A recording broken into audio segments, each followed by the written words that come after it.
faly miaraba aloha ny tokantrano manaraka ny meteotsika raha ny sary azo tamin'ny zanak'olon'androany dia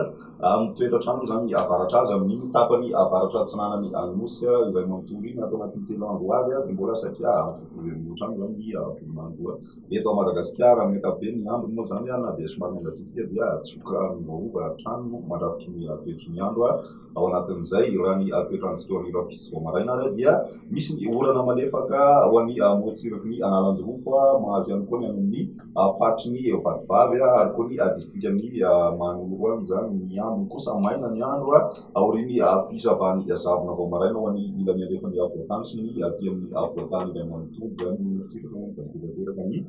masoandro raha ny piso tolakandro dia mbola mitoetrandro zany ny andro mandomindromona zay mety arahina orana ho an'ny tapany avaratra atsinan'ny anosy ny andro kosa dia maina tanteraka ny andro raha ny maripana vinavina amin'izay arapiso izay dia 5 degré celsius ny ambany indrindra ho an'ny avoatany ary mahatratra hatramin'ny 4 kosa ny ambony indrindra ho an'ny avoatany hatrany raha ny motsiraka atsinan'ny anosy 5 degré celsius ny maripana vinavina any amin'ny faritry ny atsinanana zany ny andro kosa manodidina ny 9 ka hatramin'ny 30 degré celsius ny ilany andrefana no misy ny mafana indrindra mahatratra hatramin'ny 30 degré celsius ny maripana ho an'izay rapiso izay ho an'ny androny alahady dia mbola zay misy fivana firy amin'ny ankapobeny satria dia mbola aty amin'ny tapany avaratra atsinanana hatrany zany no ahitana orana malefaka ny atoato ny androny maina tanteraka hatrany ny andro misy hatrany zavona ho an'ny avoatany sy ny any amin'ny ilany andrefan'ny avoatany zany raha ny maripana vinavina amin'izay androny alahady izay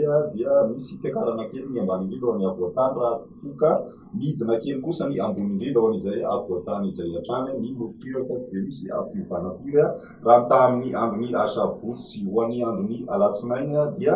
mbola saika mitovitovy amin'izay hatrany ny toetrantsika zany hoe ny any amin'ny tapany avaratra atsinanana hatrany no misy ny orana malefaka ny distriktan'ny Maroantsetra sy ny any amin'ny distriktan'ny Antalany zany ny mety ahitana an'izay fandraona mandalo izay ny aminy kosa maina tanteraka ny andro ny maripana vinavina dia miakatra kely ny maripana ambony indrindra any amin'ny faritry ny anosy no an'ny avoatany ihany koa atsapana fiakarana ny maripana ambony indrindra amin'izay androny alatsinainy izay ny 30 degré celsius hatrany zany maripana ambony indrindra ho anatin'ny 3 andro ho avy zany voakasika ny any amin'ny faritry Ivoireny sy ny any amin'ny faritry ny Betsiboka any amaranantsika azy toy ny mahazatra isaky ny zoma dia faranana amin'ny tany fahatondrivotra misy telo Antananarivo zany mijano atonony amin'ny ankapobeny izay tany fahatondrivotra izay